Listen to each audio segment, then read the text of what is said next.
And today is May 14th, 2013. Thanks for joining us tonight.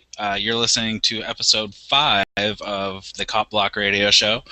Cop Block Radio is a show dedicated to police accountability in the police state and is brought to you by CopBlock.org. If you'd like to submit a story or you'd like to talk about something on the show, or you are affiliated with a local branch of either CopBlock or Peaceful Streets Project or something along those lines, you can send us an email to copblockradioshow@gmail.com and we can try to get you on the show. My name's Eric, and you can find me over at freerockpress.com and ohiocopblock.org. And with me tonight, I have Adam from Spokane Cop Block, and you can find them on Facebook if you just search for Spokane Cop Block. I know we should probably stop announcing that people are going to be on the show because it ends up not happening half the time.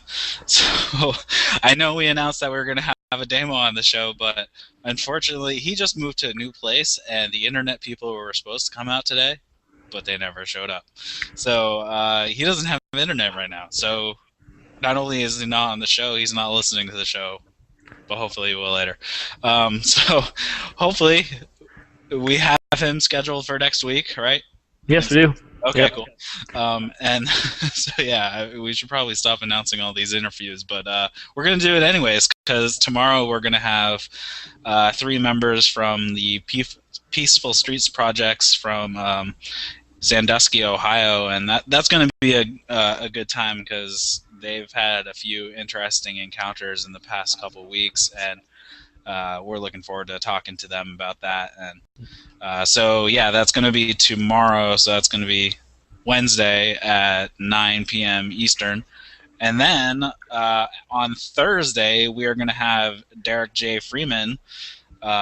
You may know him from the video Victimless Crime Spree, which you can actually watch for free. It's a full-length movie about his escapades in New Hampshire and getting arrested for many victimless crimes and eventually getting sent to the quote-unquote spiritual retreat, which is the Cheshire County jail there. And so you can find that over at victimlesscrimespree.com. And his current project is he does a 5-minute news podcast every day, 7 days a week, I believe. And you can find that over at Peace News Now. And I'm really looking forward to talking to him because I haven't actually talked to him in person before. So yeah, I'm excited. I'm excited to have him on too. I mean, I've chatted with him on Facebook a couple times, but it's been pretty short, quick.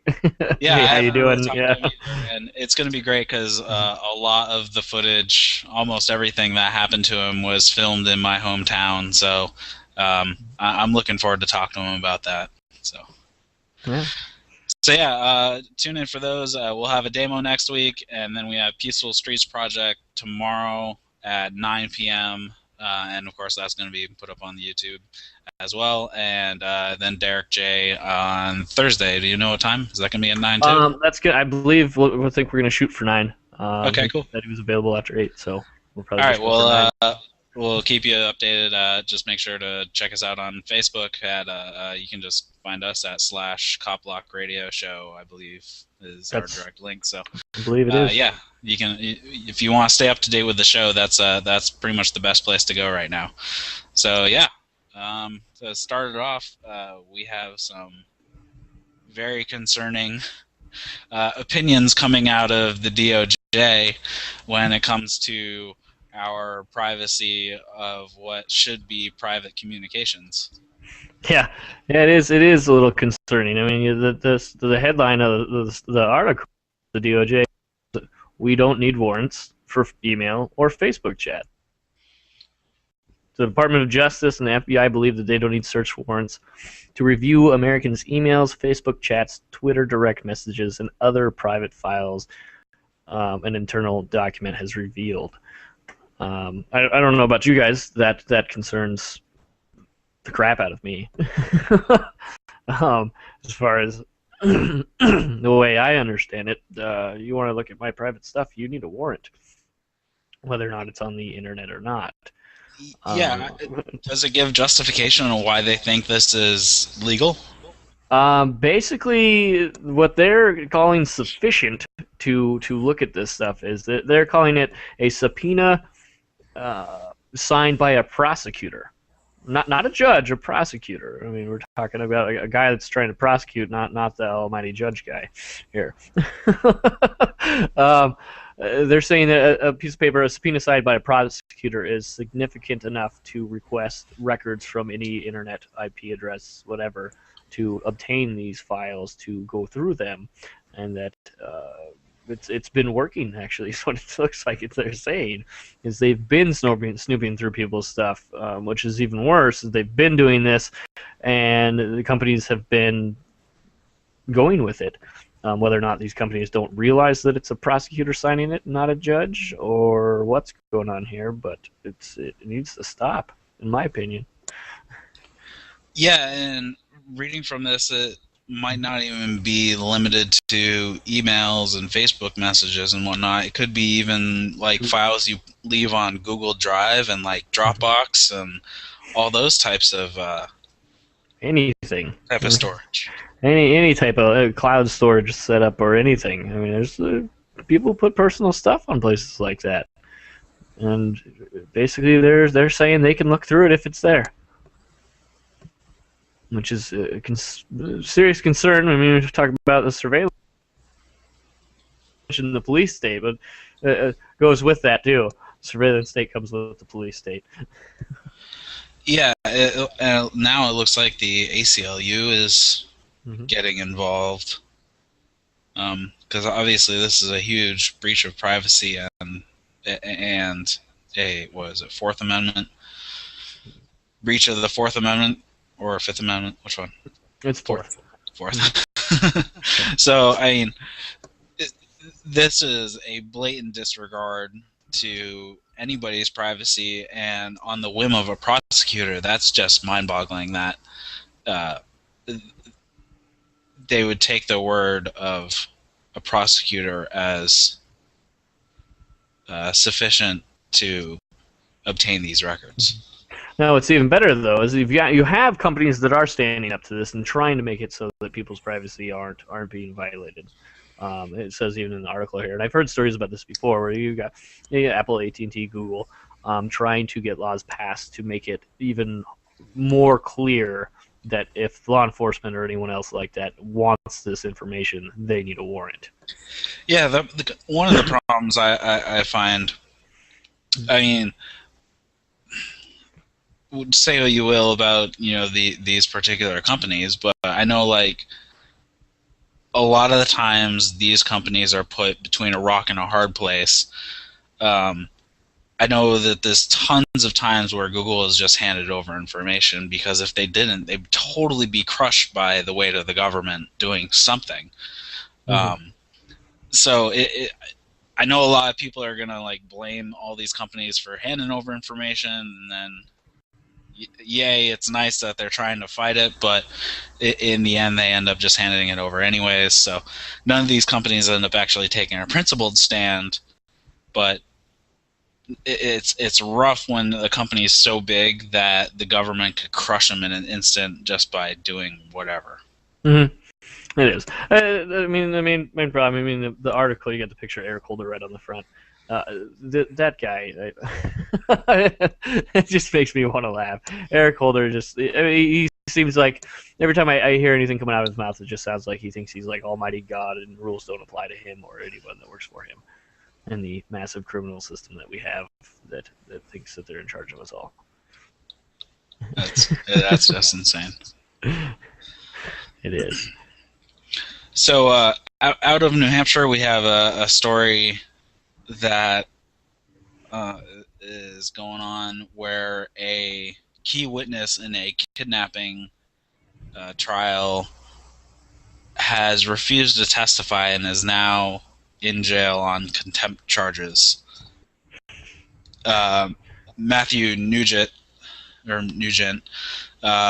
he's being held on contempt charges because he invoked his Fifth Amendment right not to incriminate himself, and though they are saying that he was guaranteed immunity, but he's not overly sure or confident that they will grant him immunity, depending on whatever he would discuss.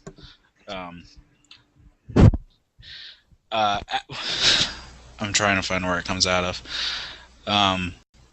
Because there was something crazy in this article that I was looking at that the judge said that was just mind-boggling.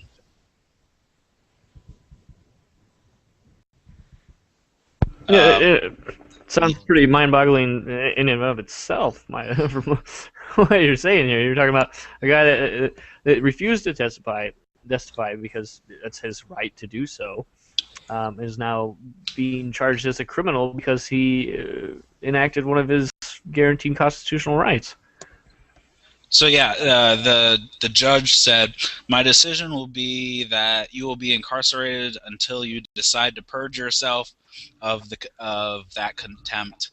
And do you understand? I'm not talking hours or days. I'll wait as long as you wait it out.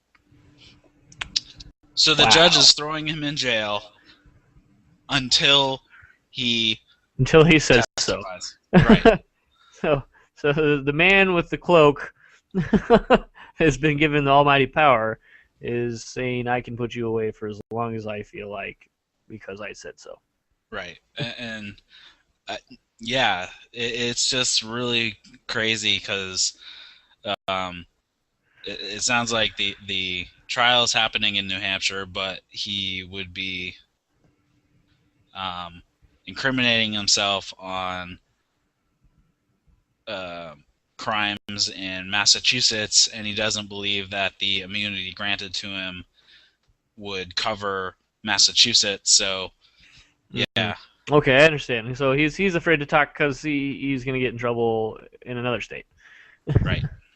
And they say that the immunity covers Massachusetts, but he's How can not they right. guarantee that though? I mean, Right. they're not Massachusetts. They can't guarantee that. So that's where his stand is right now. He doesn't believe that the immunity will cover Massachusetts, and that's why he's refusing to testify. But I just find it crazy that the judge says that he will leave him in jail until he decides to testify, which is just kind of insane that you would throw a witness in jail for not testifying. Yeah. I mean, I can understand being upset at him for not wanting to testify and not helping with prosecuting someone to what needs to be if what's happened needs a witness to prosecute if that's necessary, but then threatening the witness and putting the witness in jail over not wanting to talk is pretty lame. There's not much more on that right now. Now it's just that the almighty state is using all of its weapons to compel a person to talk. Force someone into talking. Forcing that, yeah, exactly. Yes.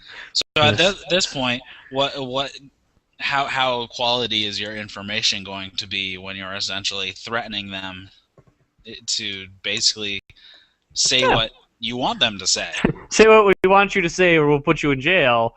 So I mean, that's not guaranteeing they're going to get what that he's not just going to say what they want, not the actual truth. Right. So now they're poisoning their own case, which is just crazy as well. Well, basically, because if you do that, and then obviously the opposite side could, the defendant's side that obviously this witness is speaking against, the defendant's side, their attorneys could come back and say, hey, you badgered this guy and threw him in jail until he talked and said what you wanted him to say, and they could use that against and get the other guy out of whatever they're trying to charge him with anyway. Exactly. And this guy is not being charged with petty crimes either. It looks like it's kidnapping and some gun crime, I believe it was. 6 charges, including burglary, criminal threatening with a dangerous weapon, and connection to a home invasion and kidnapping in April of 2012. So these aren't like petty little charges either. So So to get their way and boss this witness around, they're risking letting go the harder criminal here. right, So it sounds kind of like the incident we heard a couple weeks back with Rich Paul and letting the heroin dealer go to get the pot dealer. right. This is yeah, That same ideology here. right. Yeah. Just the reverse. Just the reverses Uh-huh. happening. That the guy who didn't do anything is a witness, and yeah. Yeah. So we'll see. Yeah. Basically, yeah. Apparently, he owned one of the firearms. Oh, One of the guns was registered to him that was used in part of the crime and was presented as evidence. So yeah. So that's kind of where his involvement comes into. That one of the guns was his. Okay. So all right. you never know. Yeah, he could have sold it, or that it doesn't That's really. not illegal to sell it. Yeah. Right. Or give it, or who knows? But yeah, who knows what he's going to actually talk about, because he's not talking, because he doesn't want to incriminate himself in what could potentially be legal in Massachusetts.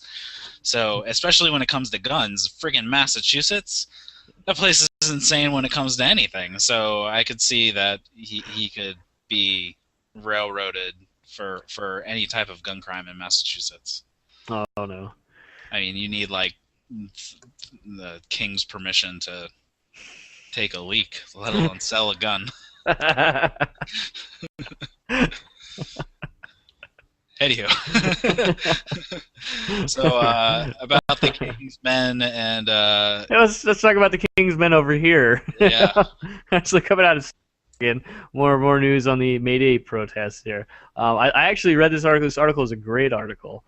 So is what I don't know. Can you pronounce this person's name? I don't want to mess it up that bad. What person's name? Yeah. On the article here. But basically, Kashima Swat. There you go. Yeah, see, I didn't want to mess that up.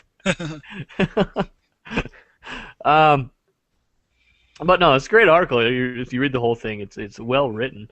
But basically, this person discusses the fact of the clear tactics used by the Seattle Police Department to instigate people. And I don't know if any of you guys have watched any of these videos, but there are many of the videos where it's extremely clear that the police are attempting to aggravate people. I know we've talked about this on other episodes so far of the nastiness of the Seattle Police Department. But on here, trying to find the part. There was one spot in this article I really liked. That the primary perpetrators of the violence at the May Day were the Seattle police, who liberally deployed pepper spray through flashbang grenades into crowds and relentlessly targeted defenseless individuals. Mm-hmm. That's a good spot. Yeah. Oh, it was. If you get on the Seattle Cop Block's YouTube page, they've got tons of videos coming out from all over the place at that protest from many different people, many different angles. Yeah, there's a lot of content they have, they got a lot from this. And actually, the next few sentences cover what we've been talking about too, and says that this is nothing new, and that the Seattle police have had a long-standing record of using brutal force against Occupy activists. What's WTO? Protest. Oh, the WTO? I don't know what WTO is. I actually don't know that one. And people of color. And then even actually last year, we were talking about what happened last year, and that it was kind of the same thing, where it was the police that were the primary perpetrators of the violence. Yeah, and it's a clear, obviously. I mean, I've heard so many people say that, well, the protesters shouldn't be there, and they shouldn't be yelling at the police, and they should just listen to every command the police say. But you got to argue the point of it's our right to go out and protest, whether or not you agree with what they're protesting or not. I don't care. Right, as long as they are not harming any other person or harming anybody's property, then we have no business in what they're doing. judging them for what they're protesting. I mean, they're more than welcome to go out and protest whatever they want. I don't care, as long as they're not violating anyone else's rights or the law. They're fine. And the problem we see with the Seattle Police Department is these protesters coming out, and they get a little hyped up sometimes, but you get enough people together really wanting something bad enough and they're angry, they're going to get hyped up. You got to expect it. But what happens is these protesters, they get hyped up, they get loud. This police department comes in, and you can tell by just looking at some of the videos, the police look down on these people like they're animals or something. They're like, how dare you yell at me and stand in the street and act up. And you can tell they treat them as scum and throw their bicycles at them and just blatantly spray pepper spray in their face and yell and scream at them to move. And one that should be a police officer should respect the rights of other people and to treat people as human beings, not some rabid animal that's yelling. And I think that's a big problem that I see out of Seattle. Yeah, and we talked about that last week, that the people who are there, who cares if they stay past 6 o'clock or 9 o'clock or 1 in the morning? What's it matter? As long as they are not harming anybody, then the police have no right to step in to begin with, and let them do what they're doing because they are not harming anybody. If they're not harming anybody, then there's no crime being, happening. Victimless crime here. Right. I mean, this actually just happened. There was a trial that just concluded in New Hampshire where some Occupy protesters didn't leave a city park after, the quote unquote curfew, or when that city park closed for the night or whatever. And some of the stuff that had been brought up is like, well, this law was put into place so people wouldn't camp there overnight. These people weren't camping; they were protesting, and So it's one of those things where it's like these arbitrary time limits over public spaces make absolutely no sense when the overstaying of those time limits harm no one. So yeah, it's you can't camp here because we don't want people to camp here, but they're not actually they're not camping, they're protesting and using their civil rights to do so, and they're not hurting anyone. And these people get so butthurt and crazy about it. How dare you sleep in my park? I'm like, well, are you sleeping there? You need a spot too? I mean, what are you complaining about? Yeah. So we'll get back to the Seattle Police Department in a little while. We've got more tonight for the We've Seattle got plenty. Yeah. And we could probably do a whole show just on them. We probably could. So over in my neck of the woods, in Ohio, in Chattanooga Falls, which I believe that's up near Cleveland. I'm not 100% sure actually where it is.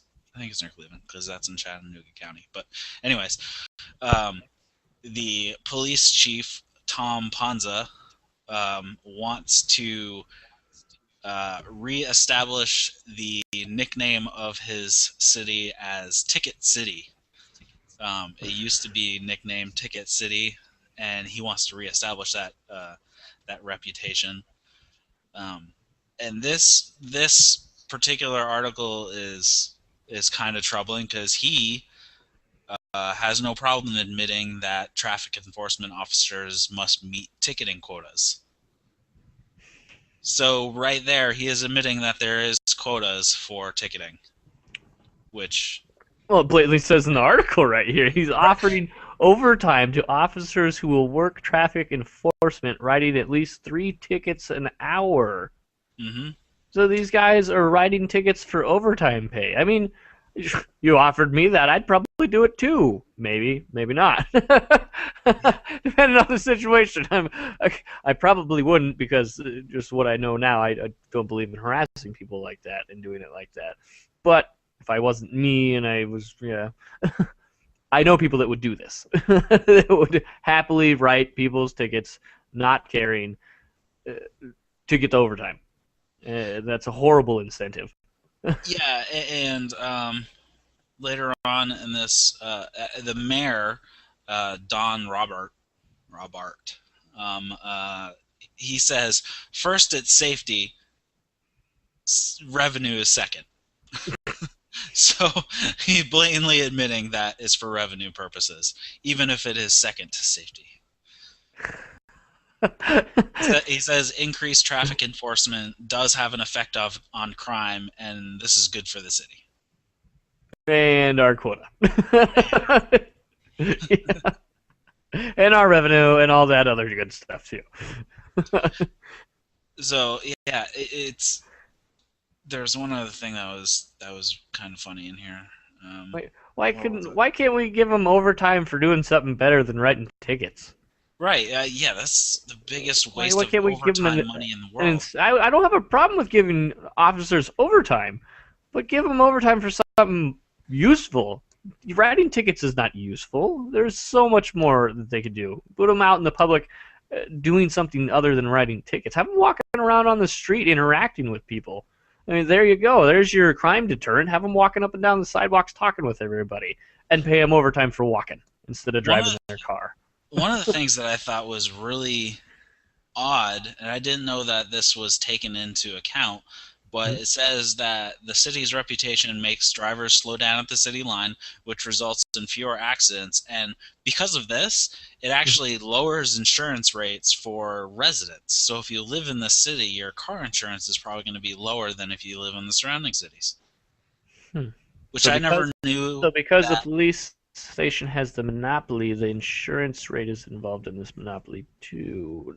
Yeah, that's really odd. I never knew that was part of how a insurance company determined what your rate was. So by how many tickets the police station writes. Yeah, I mean, I've moved 3 times since I've lived here, but I've always been in Columbus. I've just moved from a different zip code, and just moving from zip code to zip code, my car insurance rates have drastically changed. Like I moved from one really nice place to another really nice place, which you figure they would have roughly the same, and actually the second place was much lower rates, probably by about 35%. And then when I moved to where I am now, it went up like 55%. It was insane, and I'm in the same city, so under the same police department. So I have no idea why. That's crazy. But yeah, it's just funny. I mean that oh crap, there was a tie that was on I have liked the law officers Facebook page. I don't know if you have you? I have actually. The Spokane Cop Block pages liked it, and I look at it all the time. Did you see the picture that they posted like today or yesterday with the helicopter in the mirror? I did not see that one. Oh, so there was the rear view, the side view mirror. You know, it says that objects are closer, or maybe closer than they appear. Yeah. And then it had a helicopter in the background, and that's scary. like yeah, one of them, like the caption for the post was "pull over," and I haven't looked back to see if anybody replied to it, but I replied to that particular post. I'm like, yep, that makes about sense. Sense as government normally does. Spend a few $1,000s to write $100 ticket. Chase you down with a helicopter and write tickets. I mean, how much money can they possibly be making? I mean, they're wasting resources out the yin yang, especially if they're paying overtime. This is not a good use of time, I don't think. No, there's so much more community involvement the police could be doing that would help out the community, keep crime down, than writing tickets. There's so much better things they can do. Yeah. So, I mean, this seems to be like they are looking for things to do. It almost looks like they're bored. We're like, oh, we're just going to sit here and write tickets. Right. If they're bored, find something. Then they obviously have too much of a budget and need to get rid of a few people. I mean, if they have this much free time on their hands, It's unnecessary. You know, and that's sad. I wouldn't want my city's reputation to be based off of my police officers harassing everyone that pulls into the town. That is not what I would want as mayor or police chief. Even that's not what I would want for my Yeah, city to but be named. No. this police chief and this mayor, that's exactly what they want. So, needless to say, I will not be visiting Chattanooga Falls anytime soon, and I will not be driving through there. I don't blame you at all. I really hope that Route 71 or 90 go through that, because I gotta take that in a couple weeks. So, hopefully. Well, just All right. find on the map. Just go around. Yeah. I'll get Just off take the the detour highway and get off the just to highway. get Go back around the on. town. You know. Go around the town. What are you doing? I'm taking the I'm bypass. I'm purposely avoiding the revenue generating town. Oh well. Um, all right, so we have actually quite a few articles this week about um, citizens' rights to record and a Mm-hmm. few uh, incidents that went south on those who were recording.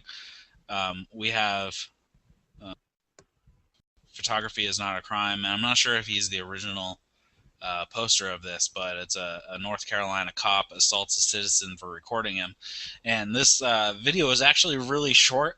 It's So extremely I'm, short. Yeah. I'm not 100% sure what happened prior to this Leading up or particular. anything. Yeah. Yeah, the is like nothing being said to the person who is recording specifically, and I'm not even 100% sure if he is actually involved with it.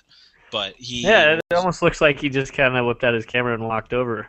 yeah, and it's in a Walmart parking lot. This is not Walmart security. This is just the police, and it looked like they were there on a different matter. And if you just watch the video, there's a lady who has a clipboard. I think she had a clipboard with some paperwork, and she was just filling Something. out. She's talking to the officers, and she was walking away, and he was recording the officer. And then the officer has his window down. Yells Nobody at at him. that point, yeah, yells at him to turn off the camera. He doesn't. He actually doesn't even say anything. Doesn't He respond at He's all. completely Yeah. silent. And then the officer gets out of the car, tells him to shut it off, and then he grabs his camera, grabs his phone away from him that he was using to record, and that's kind of where it cut off. So Yeah, it just cuts out completely. I don't know if he bumped the screen or whatever. It's been edited or what. But yeah, it looks like the cop just tries to rip it out of his hands. yeah, I know a lot of phones. I know my phone. If you hit the power button to put it to Yeah, sleep, it you stops the hit recording right anything, away. yeah, it kills it kills the Yeah. feed. And Yeah. there's not a whole lot of write up that goes with this either, but Mm-mm. right there is just kind of the one thing. It looks like it originally came out on May 1st, so Well, it's um, sad that a police officer thinks he can just come up and just grab things out of your hand. I mean, that sounds childish. I mean, yeah. no, don't record me, so I'm gonna come up and I'm gonna steal it out of your hand. Uh, No. Are we apparently in it works for kindergarten again? Yeah. apparently it works for the Dunn Police Department. That's DUNN, and on his name tag was CA Autry. Mhm. So, but that's it. He doesn't know. He doesn't really have a whole lot more. And then it just cuts out. So there isn't a whole lot of information on this particular story. But then we had another story coming To out of this. Baltimore, yeah, where um, a woman was beat for exercising her First Amendment right to record police action, and the quote right at the top of this article is, "You want to film something, bitch? Film this."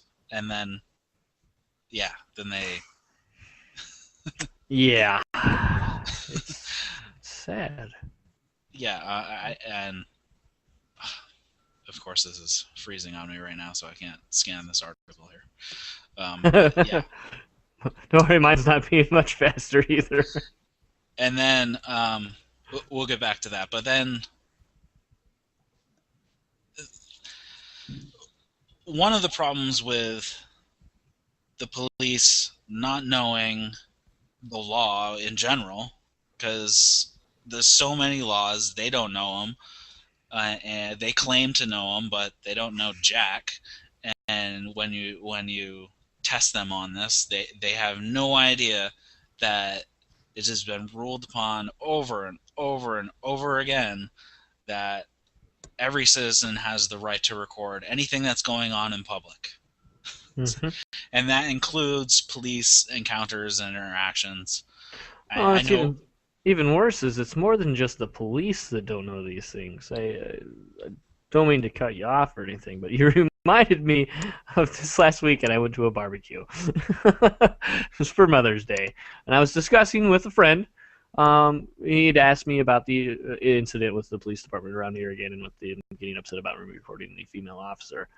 And he blatantly told me, he's like, you can't do that. And I'm like, well, what are you talking about? He's like, you're going to get arrested for doing that. I'm like, well, I may get arrested, but I am not breaking any laws. Well, he decided to get into an argument with me about it, and I won't go into full detail. But the fact that he said he actually talked to a friend that's a lawyer, and the lawyer told him that I could get arrested for it. Right. And I'm like, And I've looked up all the state laws 20 times here in Washington, the RCW codes, the laws, everything. I can record in public. yeah, and that's all been Yeah. superseded at the Yeah. federal level as well. So Mm-hmm. anything that makes it illegal at a state level, Mm-hmm. it's already been superseded by federal court rulings. And Supreme Court. It's yeah, been over and over and over again. I don't understand why we have to argue this over and over. Every time something like this happens, we have to argue about it. I know. It's been, yeah. Recently, I think was it Illinois that had specifically that it is illegal to record Mm-hmm. officers in public, Yes. and even their state court said, No. yeah, no, you can't do that. That law is completely invalid, Uh-huh. and you guys can go shove it. So Yeah. it, it, it's it, this is one of the reasons why CopBlock exists in the first place, is that people don't realize that they have a right to record anything that is in public view, and th- Mm-hmm. they are fine to do so in every state in this country. So Yeah. Everywhere. I don't people should care. be I don't able, care what anybody tells you. It's yeah. right? You as a citizen are automatically a member of the press at all times, That's what the even if you Constitution's for. right, even if you don't work for a press organization or you have never written a thing in your life. You are you a member of the press you simply be work for by yourself. right, Yeah. simply be by being within the imaginary boundary that is the United States, that you are a member of the press at all times and can be. So Yeah. that's essentially what uh, this federal court rulings have said, that you are always a member of the press. So just for simply being here. So Mhm. um, so out of the Baltimore thing, this lady was in standstill rush hour traffic in Baltimore, and she saw officers beating up and arresting a young man. So she pulled out a camera and she stood on her car door sill. So the man, this Pretty must have been cool. very standstill. Good So stuff. Yeah. yeah, she was standing on her car filming this, and it says that Officer Church saw her filming the beating and ran at her, and he scared her, and she sat back into her vehicle. As he ran at her, he yelled, "You want to film this? You want something to film, bitch? Film this!" And then the officer reached into the lady's car, grabbed her phone, which I guess is what she was filming with, out of her hand, threw it on the ground, and destroyed it and smashed it with his foot.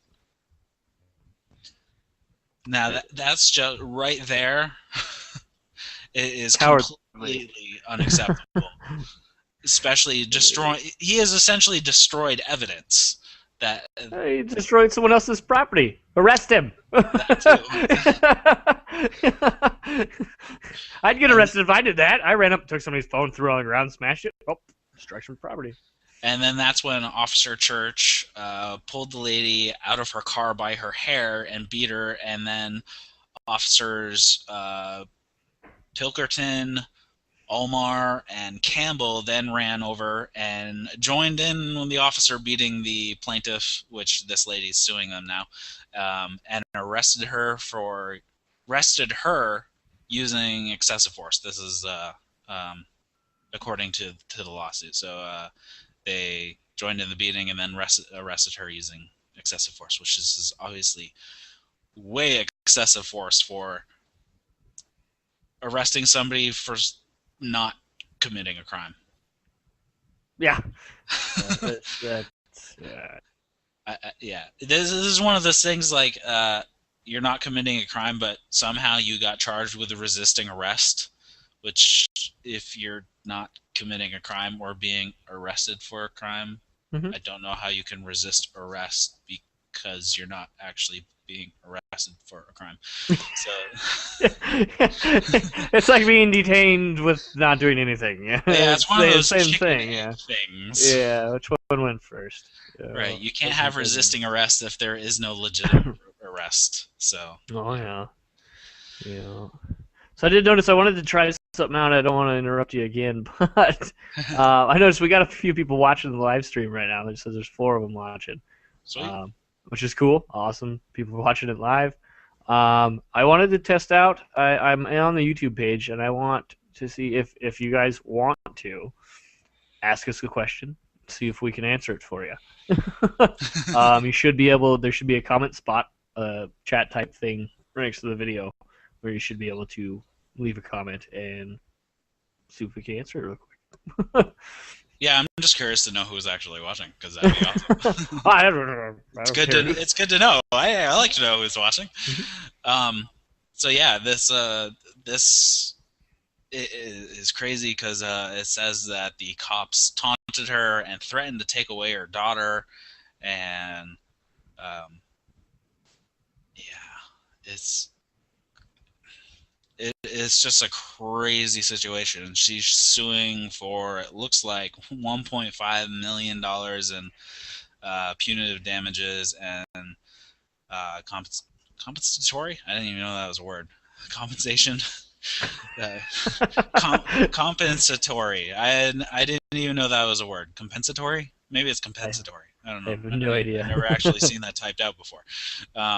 So yeah, she's suing for $1.5 million due to civil rights violations, which is obvious, and then infliction of emotional distress, which is also obvious. So I mean, they beat a lady for simply filming what was going on, which is perfectly within her right to do. Mm-hmm. So, and then moving on to another story, which I just find it really sad that this happened, and this is another reason why people need to know, and the cops need to know, that it is perfectly legal and within everyone's right to take photographs or video or audio of anything in the public view. This guy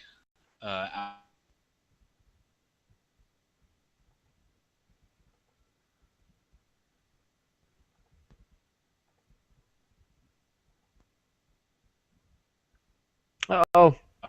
of Phoenix, and he snapped some photos of the federal courthouse and the state capitol.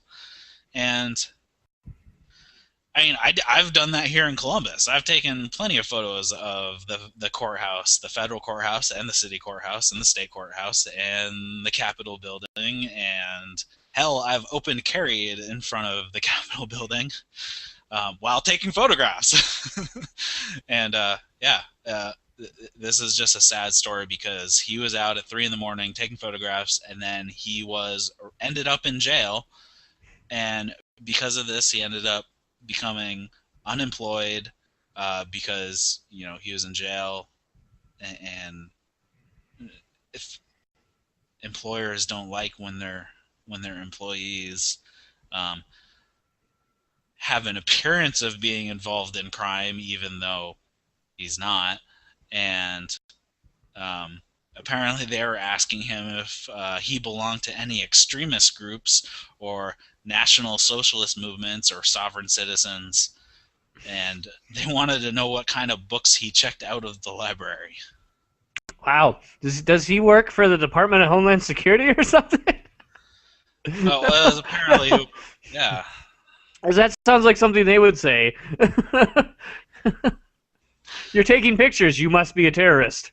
Yeah, and then I mean, this is one of the things that is completely sad, that this guy was just out snapping photographs, and now his life is completely ruined simply for being arrested for a crime that isn't a crime. And not only is it a victimless crime, it's not a crime at all in any state. So, I mean, we were just telling this. I mean, this is it's not even a crime on the books, let alone in actuality. So, this guy, he was fired, and now he's homeless, and simply for taking some photographs. Yep. Sad day. Yeah. So, I kind of want to go to Phoenix and start snapping photographs at 3 in the morning. See what happens. I'll go with you. Should get a whole bunch of people to do that. That'd be funny if you just got like 50 people. We'll surround the building and we'll just all take pictures. Yeah. But then they'd probably arrest us for camping. Well, as long as you're shuffling your feet, you're good. You're still moving. You're not loitering if you're moving. So one of the things that they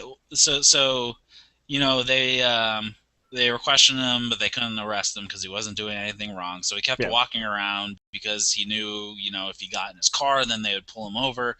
Mm-hmm. So they hadn't ID'd him at that point. This doesn't say that it did. So he was just kind of walking around trying to lose him because they were following him, of course, and he didn't want to get into his car because then they'd just pull him over, and then who knows what would happen. And impound your car or whatnot, yeah. Right. So as he was walking, he was just kind of walking around, and then he walked into an alleyway, and apparently there is a Phoenix municipal code that states no person shall use an alley within the city as a thoroughfare except authorized emergency vehicles. And then as soon as he walked into the alley, they arrested him. But what code? What? They seriously pulled out some technical crap like that as justification. This stuff. Yeah, wow, that is sad.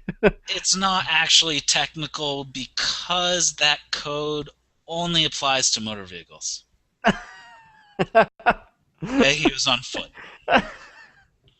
so it doesn't apply. Wow. But they arrested him for that, anyways. Wow. Yeah, again, with the officers not understanding laws.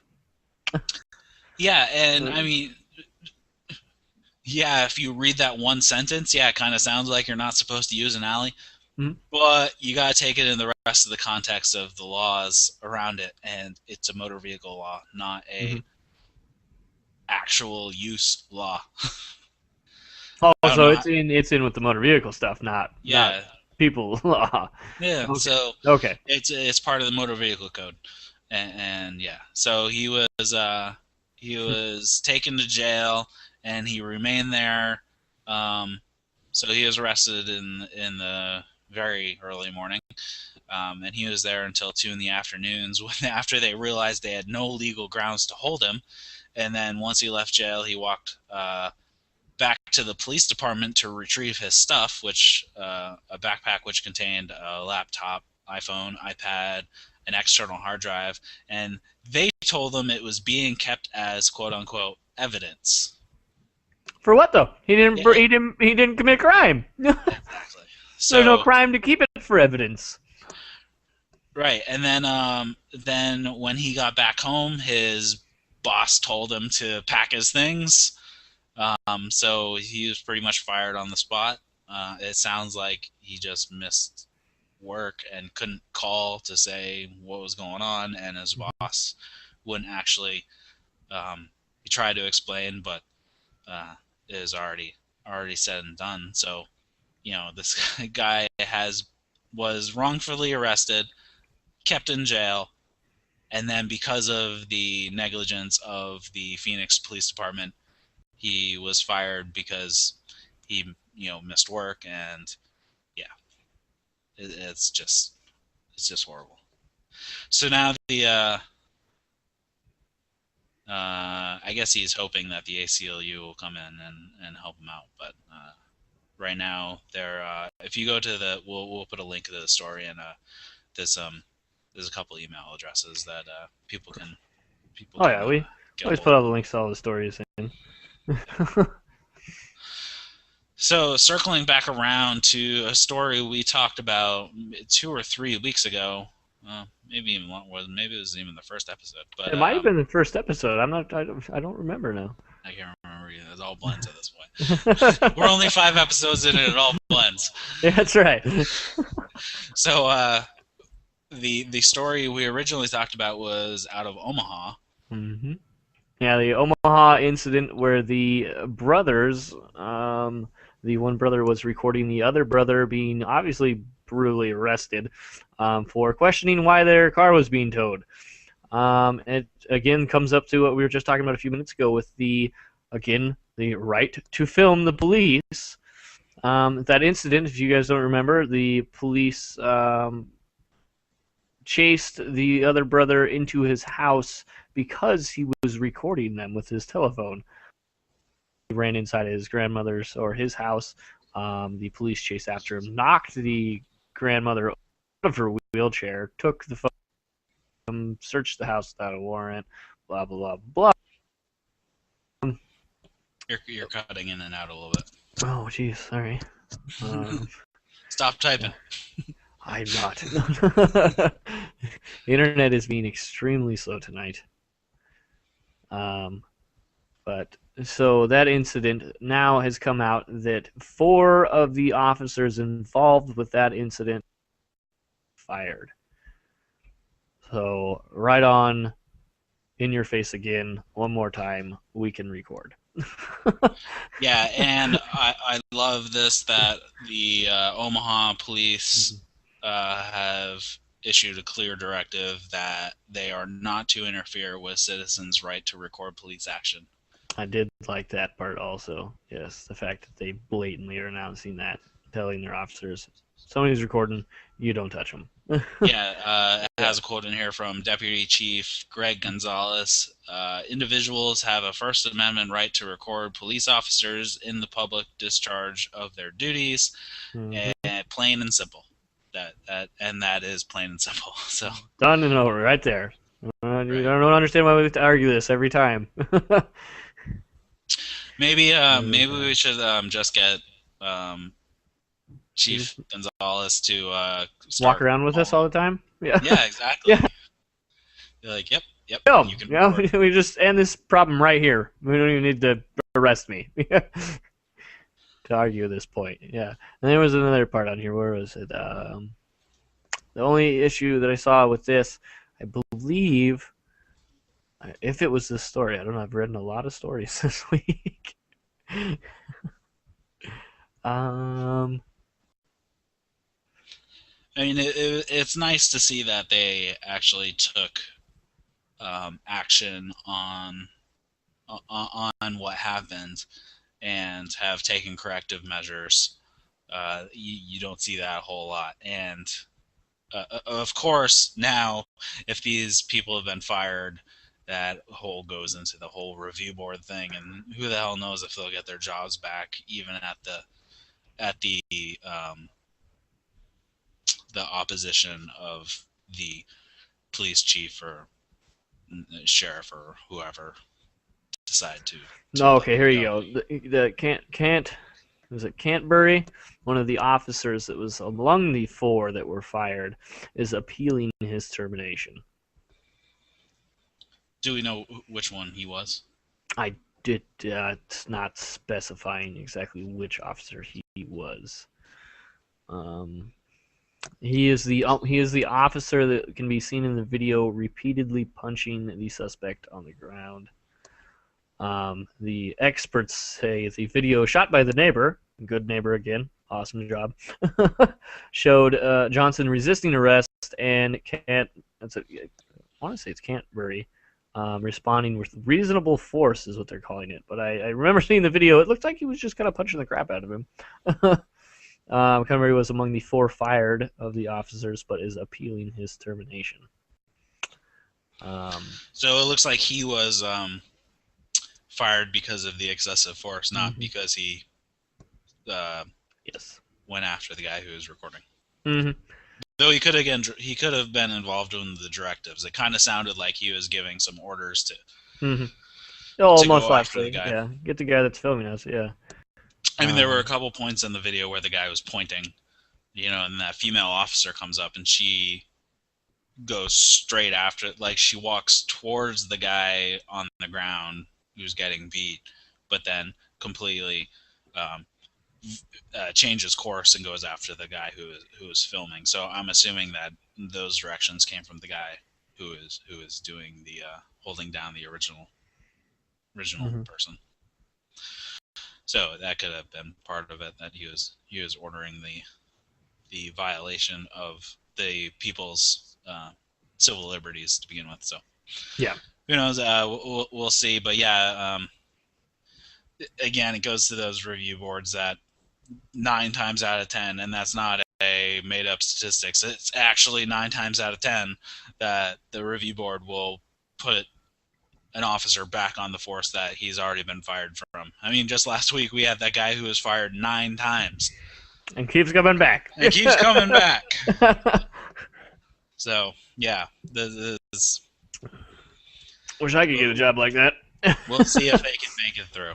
So, but yeah, I'm sure this is probably not the end of this particular story, but most likely not. We'll see. So, coming back to stories about the Boston bombing and some either inept or overzealous law enforcement on this particular case.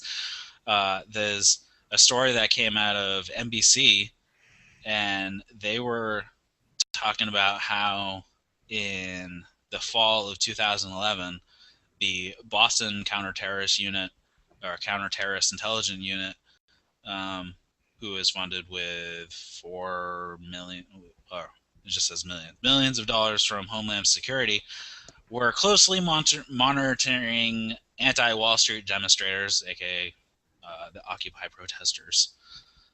But they were not actually, they didn't even have the Boston bombers on the radar. So instead of actually, being a counter-terrorist intelligence unit, they weren't actually gathering intelligence on terrorists. They were just gathering intelligence on protesters. Yeah. But again, though, it comes to that whole thing. And remember, the Department of Homeland Security keeps telling us, you film, you do anything, you buy acetone, remove fingernail polish, you're a terrorist. So yeah, I think it's completely insane that they're so inept at what they're doing that they are totally looking in the wrong direction, and they are just blowing through these dollars that they get out of our pockets, and they don't even get the job done correctly, obviously, because they let a terrorist attack happen, in Boston, and then of course. And then they terrorist attacked the city of Boston back by terrorizing all the people. Right, and then this circles back around to one of our original stories when we were talking about Rich Paul out of Keene. Mm-hmm. One of the guys from the FBI was from the counter-terrorist unit from the FBI. So why the hell was a counter-terrorist agent trying to go after a pot dealer? And one of the things about that, the trial when that happened, that counter-terrorist guy was testifying at Rich Paul's trial the day after the bombing. This guy is a terrorist explosives expert who's based out of Boston, So this but is guy not should in have been in Boston. Boston helping out, watching for this shit going on in Boston, and helping protect the people there. But instead, he's over He's in New Hampshire harassing people for pot. right. Well, he is probably, if he's part of counter-terrorist, he's probably going after.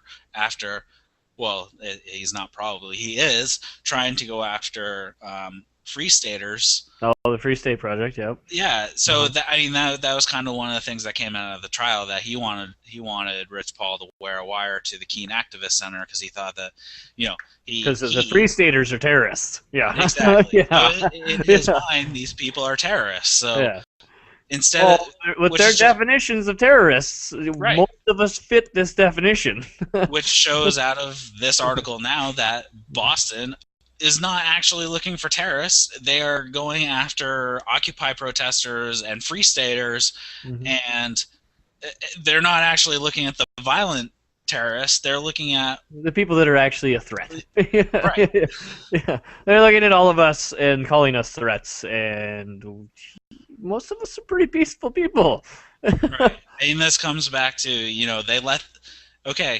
why are we celebrating these people that they caught the perpetrators when their job was to prevent the perpetrators from doing it in the first place? Yeah.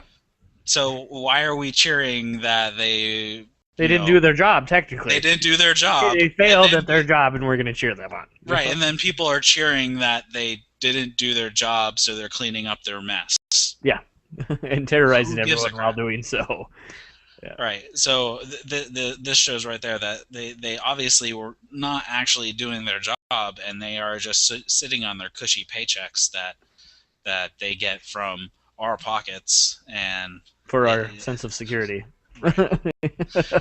So they're completely inept at doing their job, and then now there's a story coming out of Michigan where a Saudi student. This is even funnier to me, in my opinion. Yeah, it's sad, but it's funny. This is the FBI going so off the rails. It's completely insane. I mean, I saw the pictures after the Boston bombing thing of people joking about banning pressure cookers. Right, and now, so you just alluded to it. There was a student in Michigan. He's I think he's a Saudi national. Yep. I read it right. Anyways, he was cooking some traditional Middle Eastern food, and they use pressure cookers to cook rice because it cooks it really fast. If people didn't know that pressure cooking rice makes it cook way faster. It's yummier too then. No. He was carrying a pressure cooker. He cooked the dish in the pressure cooker, and then he carried. It looks like he brought it to, was it the neighbors or something like that? Neighbor, yeah. So he saw, the neighbor, a different neighbor, tipped off the FBI that they saw this guy with a pressure cooker. Of course, he said pressure cooker bomb, which the guy was making dinner. The guy's making rice, man. Yeah. This guy's running across the parking lot with a bomb. No, a bomb of rice. Yeah, no kidding. It is really? This is one of those things that's you are arresting somebody for an item that has a perfectly legitimate use outside of what you're arresting them for. Mm-hmm. It comes back to this whole the mainstream media propaganding everyone and making everyone scared and thinking that they can't defend themselves and protect themselves. Is that we have to be afraid of a guy running with a pressure cooker full of rice, but we have to be afraid of him. And we must be scared, and we have to call the police to protect us. We can't do it ourselves. You couldn't walk around, dude, what are you doing with the pressure cooker? I got some rice. Oh, dude, you want to invite me over for dinner? Yeah. Only if he's slightly Middle Eastern looking. I'd still ask him, What you got, man? Yeah. Jeez. I would totally. I'd be like, what do you got? If I was concerned and really truly worried that this guy was a threat, I would probably walk over to him. What are you doing? I don't need to call the police because the police are going to come over and be like, oh, he's Muslim, and they're probably going to shoot him. And I would feel bad. So I'm probably just going to approach him myself. Jeez. Come on. Really? I wish they named the neighbor because the neighbor deserves plenty of scolding on this particular incident. He deserves to be made fun of because he's paranoid. He's he's an idiot. It's funny because actually this was originally reported by a Saudi newspaper, and then this is picked up by What's it really? By a UK newspaper. Oh, geez. So this isn't even an American newspaper that picked this story up. Wow. Oh, of course. Why would we wouldn't want to bring that up and show the fact that we're a bunch of paranoid people that are scared crapless of Muslim men with pressure cookers making rice. I don't know. It shows the fear of people. There's so many people who live in fear. Oh, anyway, so yeah, the Boston CTU is completely inept in doing their job because they obviously failed at it, and then the FBI is way too overzealous about people cooking there. Price. Oh well. You have an interesting story coming out of your neck of the woods again. Yeah, more. More, yeah. It never stops. Never ends with Seattle, does it? I don't even go looking for like specifically your neck of the woods or where I live. It just ends up that way. You don't have to. Yeah. For some reason, the Seattle Police Department just keeps getting themselves into a position where they get bashed on constantly. Is Redmond near Seattle? Yes. Okay. So yeah, you want to talk about that? It's that whole neck of the woods over there. I mean, they call them different cities, but you could drive right through them and never know you didn't went into 3 different cities. I've lived over there before. It's literally you'd never know, except for the fact that if you live there, then you know. But so out of Redmond, excuse me, we have the young. Completely agree with the scenario. You completely cut out when you started saying Redmond. Back up. All right. So I'll start over now. All right. So again, out of Redmond, we have the young female police officer. I don't completely agree with the tactics that were used in this as far as what she was doing, but the whole entire situation is pretty flawed anyway. But basically, we have another problem with the war on drugs. But okay, so the female officer gets the opportunity to go undercover at a high school because the high school is claiming they're having a drug problem. So the officer goes undercover, finds out who's dealing the drugs, obviously coughs it all up. The police come in, basically do a on-campus sweep, arrest people, take all of these drugs. She happens to not be there, obviously to protect her. Gets massive recommendations for it. She did an awesome job, great job. Young officer just started. Well, because of this, what the other officers there now feel special treatment that she received and got to go undercover and gets all this, praise from higher ranking officials there. Yeah, well, basically we should back up a little bit. The awesome job is not our view. It's the cops' view. It's really crappy thing to do. Yeah, the hiding undercover to bust people for drugs. No, pretty lame.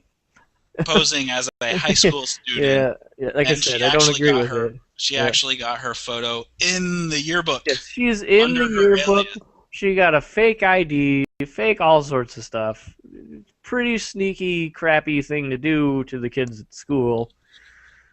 But again, though, you figure the police department is praising her for it, for doing such a great job, and of course the school officials praise her for it. Blah blah blah blah blah. But so basically, this has caused her is the fact that the other officers that have been there longer basically have now are holding a grudge against her because she received all this praise, um, was got the opportunity being such a fresh young officer to get the chance to go do that, and these other officers, of course, get jealous because they can't do it. So basically, has caused her harassment. Actually, in one circumstance, they mentioned the fact that she was on duty and went to a domestic violence call with the second officer, and the second officer refused to assist her with the domestic violence call, which she felt luckily didn't get out of hand, but she felt could have easily, and that she was at risk because of her size. I mean, if you guys check out the article, she's a very small woman. Obviously been trained and probably can handle herself, but it wouldn't take much of a larger guy than her to probably easily subdue her. And what she was saying is that the other male officer that came to the scene with her sat in his car and refused to come help her, and which she is claiming is because of the result of her undercover and the praise from that the other officers are holding that against her, which is endangering her to perform her job when she can't get help and backup from another officer when she doesn't feel comfortable to handle it herself. Which, in my opinion, is pretty wrong. But the whole circumstance in general is pretty wrong. Yeah, so there's a couple things that I would consider a valid, a legitimate service. Mm-hmm. There's a section in here where she talked about there was a young, I think it was a young man who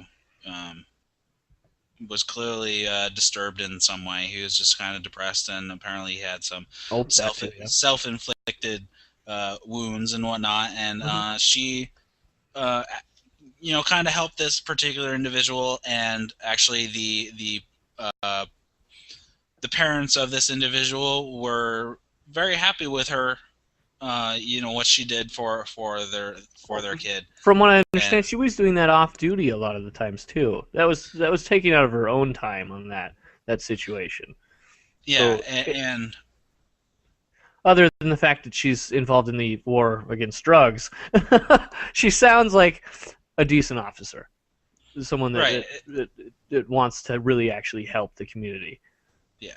So yeah, I mean that's one of the things where this came up, but then they are punishing her for this particular act. Mm-hmm. Though I can't find where. There wasn't there a claim in there that the prosecuting attorney or someone made up a story claiming that she had been sleeping with this young boy that she was trying to help out, and because I guess she became pregnant. They tried to say that the young boy that she was spending time with, helping him get his life back on track, that he had impregnated her. Yeah, but and it wasn't her husband. Yeah, which is the logical. Usually, when you have a husband, that's usually the first thing you think. Especially when you're in your mid-20s. I mean, that's kind of when most people start a family if they're going to start a family. So I mean, it came off as it ended up being completely unfounded, and that there was no evidence. Of that. But of course, sounds like people getting back at her still. Right, just like how we're talking about the guy who's taking photos. A charge like this, regardless of the outcome, is still a blemish on your record and can come back to haunt you, even though you did nothing wrong and you were falsely accused of it. That's kind of the problem whenever anybody is ever charged with something. Everybody automatically assumes that they did it. And regardless of the outcome at trial or if the charges are dropped, it still happened, and that still causes problems for people even when they had done nothing to deserve the charge in the first place. Yeah. completely. So in the end, this lady is she has filed a claim against the Redmond Police Department for harassment and retaliation, and she is asking for $3 million in damages. That's a lot of bank for. It is. Yeah, and of course, if she wins, it's coming out of the taxpayers' pocket, Yes. and not actually The the people of people. Seattle. The people of Seattle get to pay her. I know, this just pisses me off. I mean, why aren't the people who actually did it personally liable? Mm-hmm. Never. I Never. don't ever. I mean, I can understand that. Yeah, the person responsible is probably not going to have $3 million to give her, so we could go a reasonable amount. Right. But when you're suing the city, you have to sue for an unreasonable amount because of the fact that it's a joke to the city if you say I want $2,000 because you hurt my feelings. They're gonna laugh at you and be like, no. So you have to. That's the only way you have. Basically, you have to come at them with intimidation to get them to not try to intimidate you back. Be like, I want $3 million, and then they actually respond to it, which is sad. It shouldn't be like that. Yeah, so it says that the Redmond police chief had scheduled, but then later canceled 2 interviews to discuss the case. So, Not surprising. not surprising, yeah. And giving the typical BS answer of, given the sensitive nature of this investigation, the findings pending by the police department, it'd be we premature can't talk to about answer it any right questions, now. blah, blah, blah, blah, blah, blah. Yeah, you could have said, yeah, we're just not talking about it. Mm-hmm. We know you don't need to give this whole long spiel because it's meaningless anyways.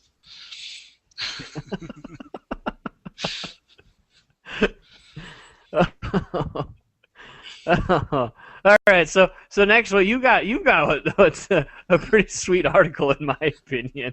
Yeah, another it's another war on drugs gone wrong.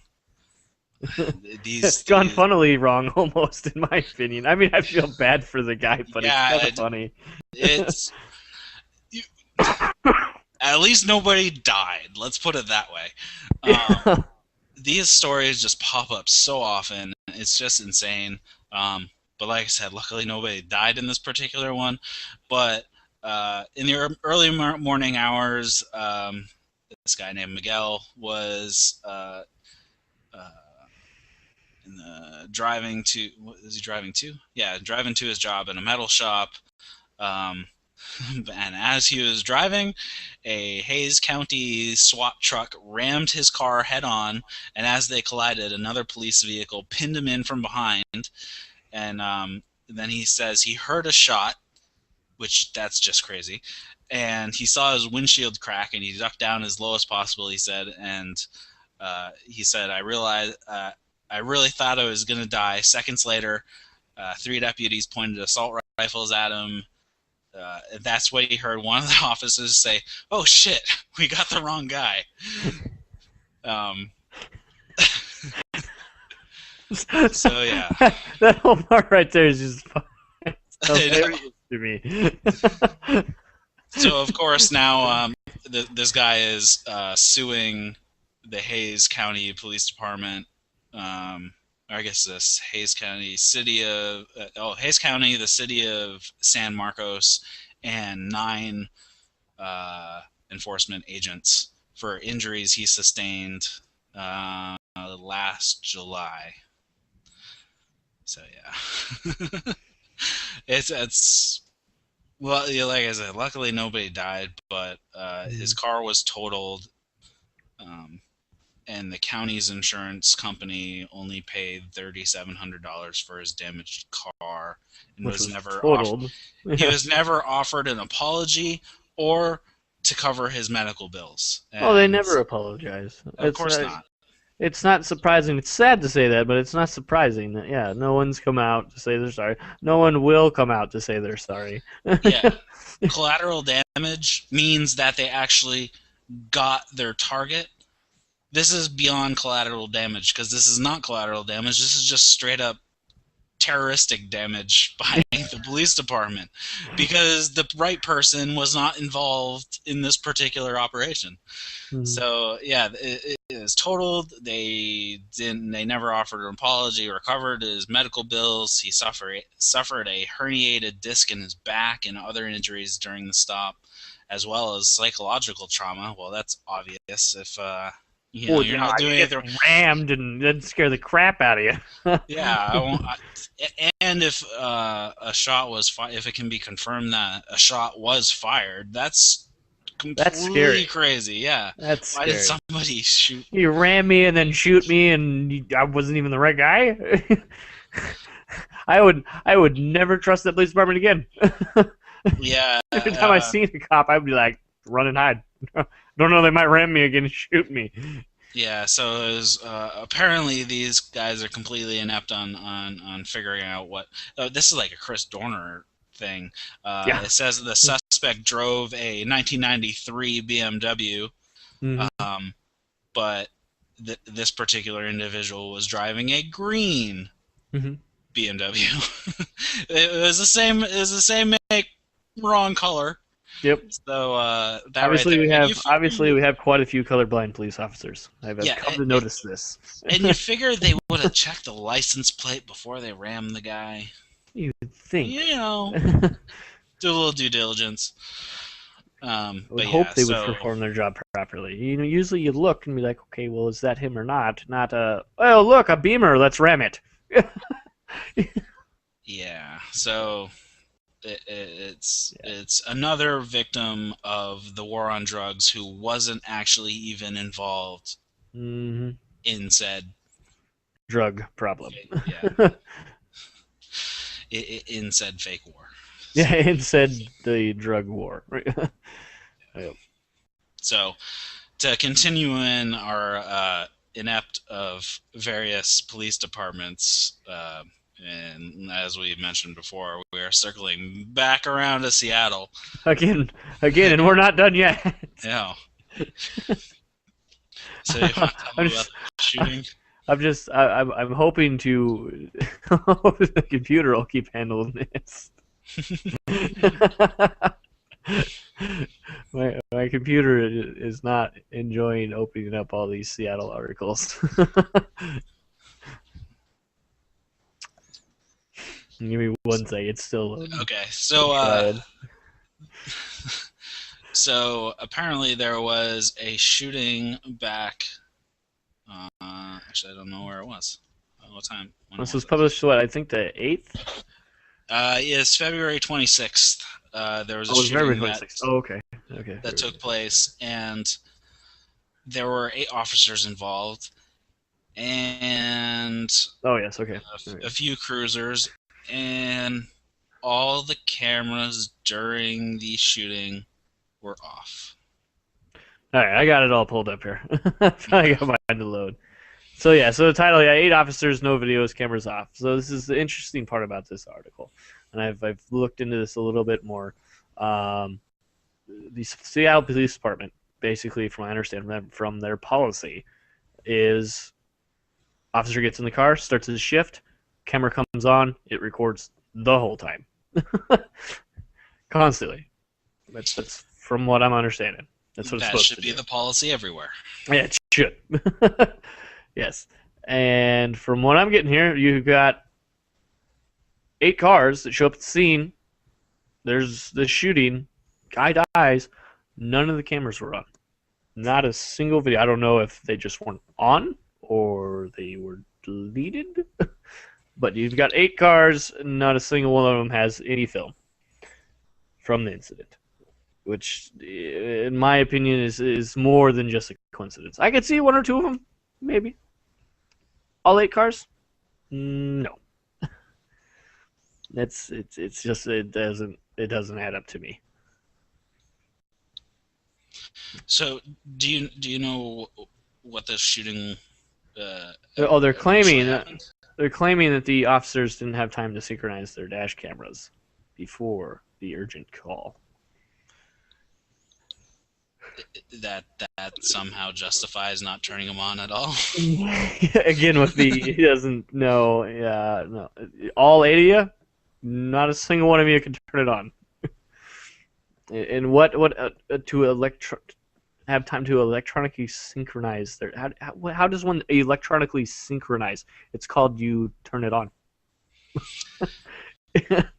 What we have to sync? What are we syncing our camera to?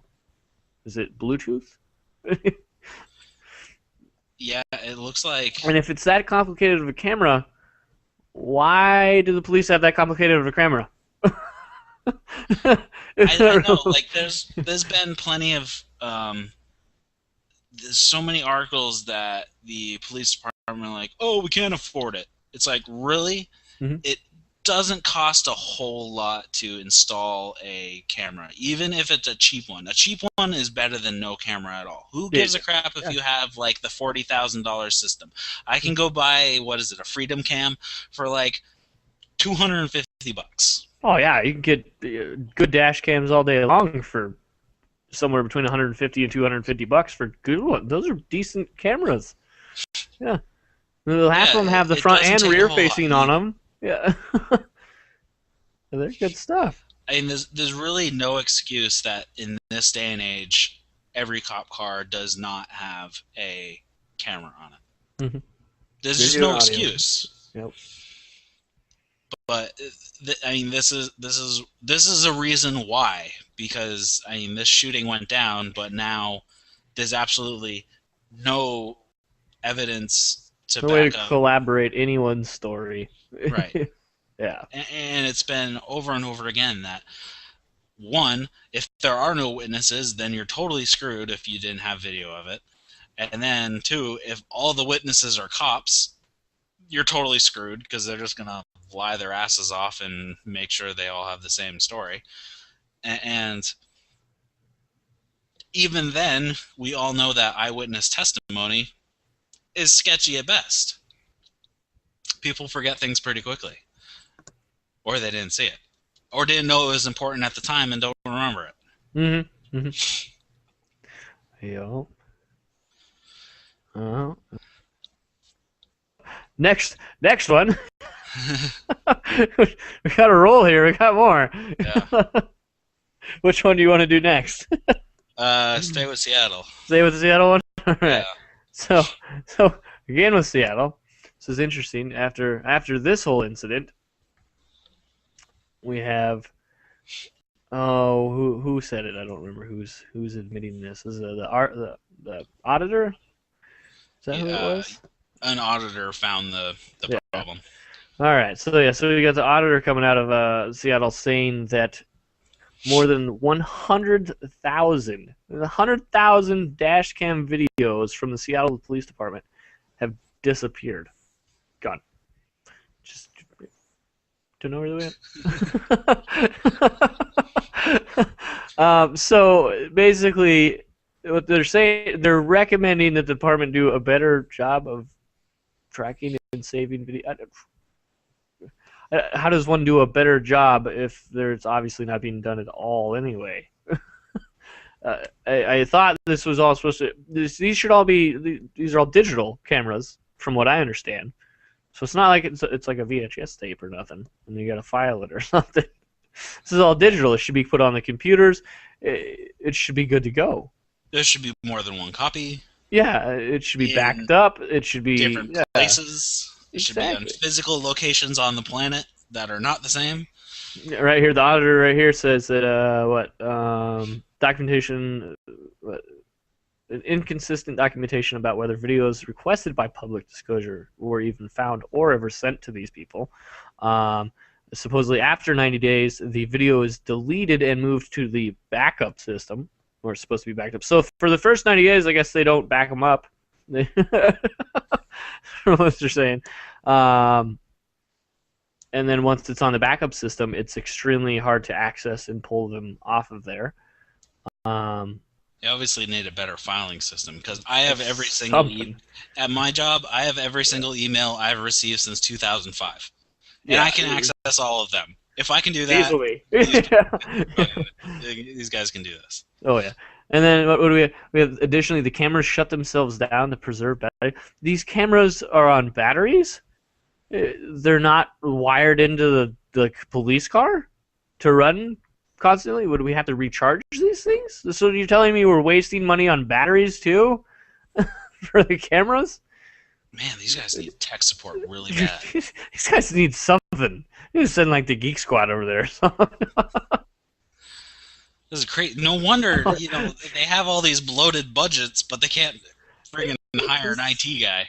Wow, I don't understand. How does your system like this be this flawed? And, This is and, and supposed to be store, this is supposed to be the police department. They should be on top of this shit. But digital no. storage is cheap. Hmm? It is so insanely cheap these Put it days. on a cloud service provider, and the Department of Homeland Security will go through it all for you.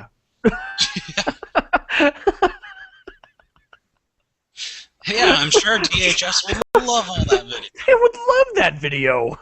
They would eat that stuff up and look through it all day long without warrants. Give them the opportunity. Oh, that's just what we need. But yeah, I mean, this kind of came out of. It looks like this originally came out of Como News, which is Yep. the local King news. County, yeah, over there. County, yeah. Yep. I used to watch that when I lived in Vancouver. I used to live over there. Used to watch it too. Yeah. So, but yeah, they have been fighting the department for more than a year to get access to the dash cam videos and the video catalog, because they wanted to find out.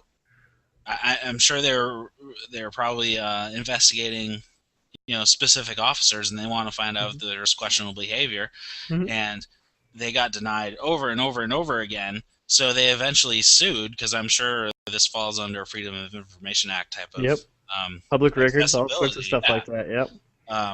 And then this whole thing came out with the auditors being like, you guys are missing a lot of videos.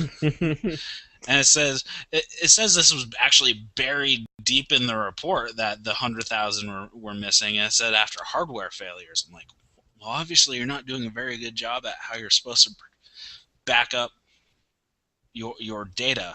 Yeah. Because if you can lose it all to a hardware failure, you are not appropriately backing up your data. This is why you keep at least 2 copies in 2 separate locations. Yes. It doesn't take a rocket scientist to tell you that your backup is inadequate. Yes. I think just about anybody reading this can be like, wow. So that's pretty sad. So we have one more about a police department not being able to manage their digital records very good, and of course I need to take this stupid survey so I can see the rest of the thing. Oh no! That's a new one. I've never seen a online newspaper. You have to go through a survey to get the rest of the article, which is weird. Anyways, that sucks. This is out of Albuquerque, New Mexico, where a family had sued the I don't know what agency, the city of Albuquerque, over a civil rights suit, and then they got a response from the law firm. Law firm representing the city. Anyway, they got a response saying that the evidence that they were seeking had been lost or misplaced. And then another attorney for the city was like, yeah, it's right here. So the original attorney who's is this failure? Is this failure to communicate, or is this trying to blatantly lie? I think it looks like it's blatantly lie, because the deputy city attorney, Kathy Levy, said that she and others had made an extensive good faith search for the recording, but could not locate it. She said on Thursday. To the best of her recollection, her search for the recording included an inquiry to the state police. And then, where is it?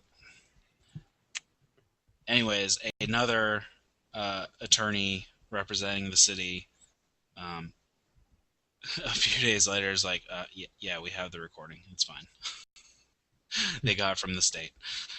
But yeah, so I don't know if this particular attorney is just completely inept in what she's doing. Um, but I've seen people do that. I don't know, you walk right by, it's right in front of your face, and you completely miss it. yeah, so I didn't see it. It was. Oh, sorry. so the city is okay. So that was the city's deputy attorney, deputy city attorney, and then the city's contract attorney said in an interview this week that he recovered the recording from New Mexico State Police.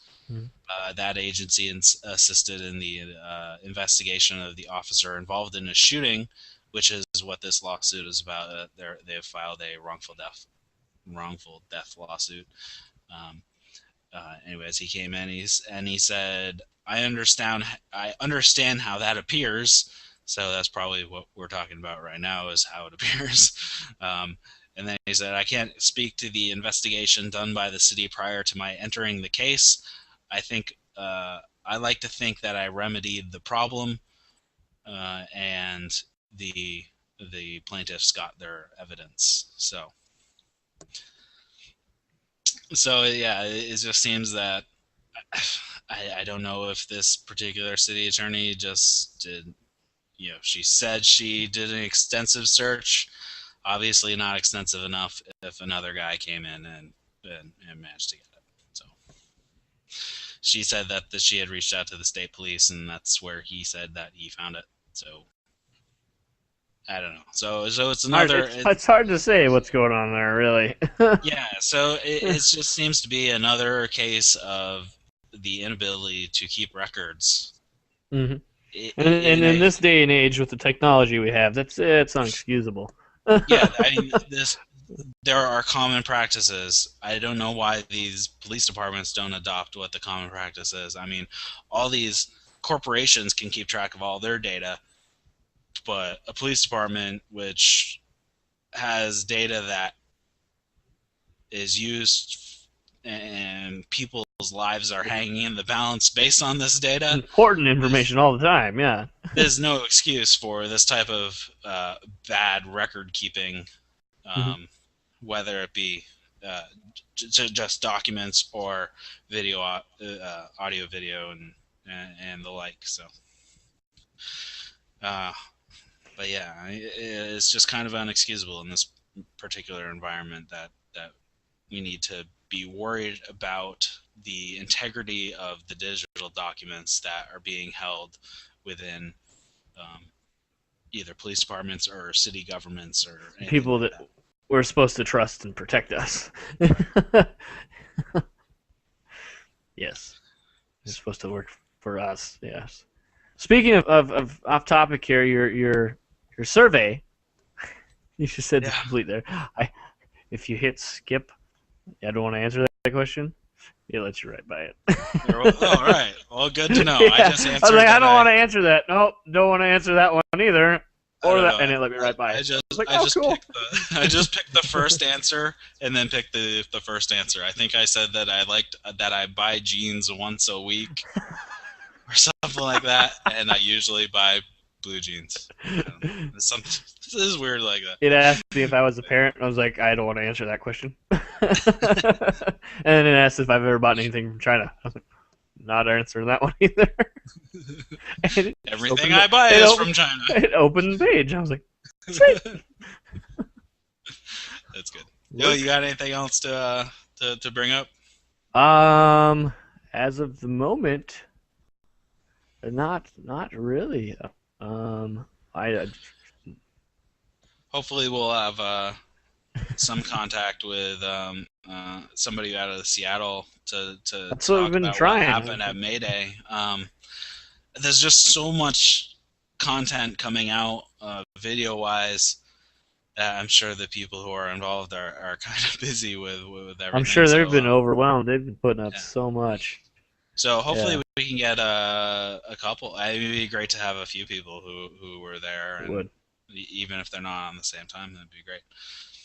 I So mean, yeah, I don't care if they're affiliated with Seattle Cop Block or not, or just a regular yeah, it was person. Get a anybody. hold of us, message us. We want to talk to you. We want to know the details of what happened. I mean, all we've got is the video. I want to hear stories. Yeah. So that invitation goes out to all those people who are part of local cop block groups and peaceful street projects, a cop watch, or anything like that. Mhm. Um, Basically anything about police accountability and liberty oriented type of uh, police topics. We'd love to have you on. Well, we'd like to We show our support for you guys, and same back from yeah. We want to show you we're here as an outlet to help each other out. Yeah, So I know that there is an individual who posted on one of the local pages that he runs, and he seemed slightly down about what was going on, and was asking if his efforts were a waste of time. And we want to be able to help those people out to give them an outlet to let them know that yeah, it's not a waste of time, and there are plenty of people out there who want to help you out, and if we can re-energize you or pump you back up, get you excited about doing this again.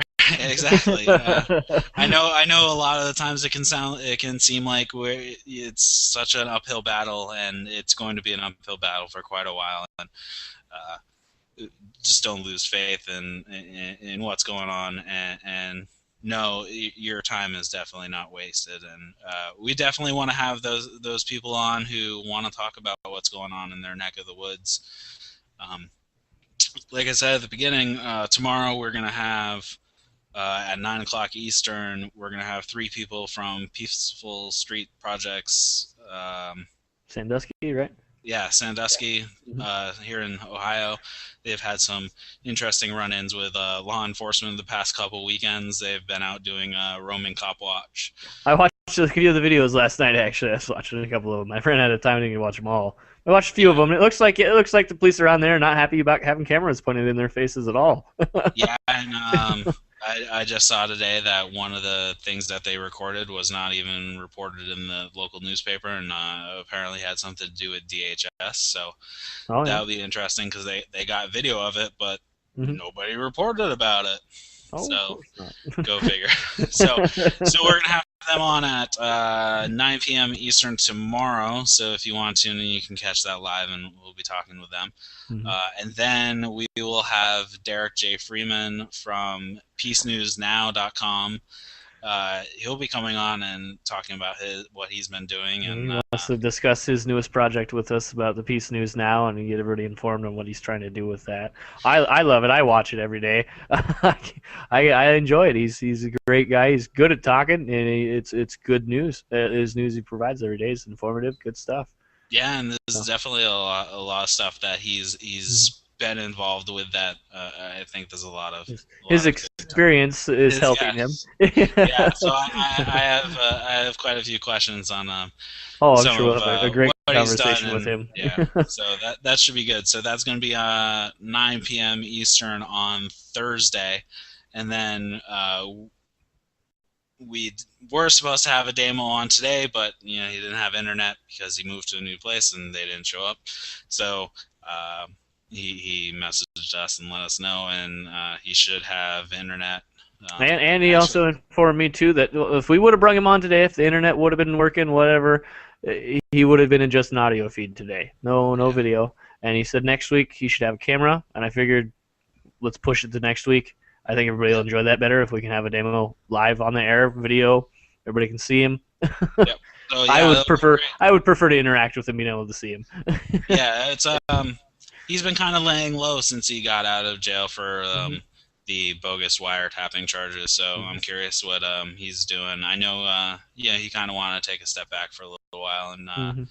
regroup. I think he might be starting to come out of I his think he shell might be coming out again. of his shell I now a little think bit. Yeah. I think he might be making a comeback. So Right.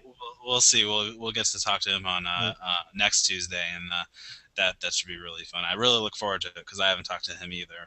Oh yeah, I would I've love just to messaged chat him off back his and forth ear. a little bit. So Yeah. I'm really excited. Yeah, I'm excited about our next few interviews, and who knows, maybe we'll end up with more before next week too.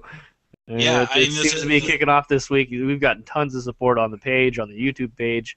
Tons of people subscribing, liking the page. It's been going crazy the last couple days. yeah. So the best place to find us is on Facebook. To like the page, find out what's going on.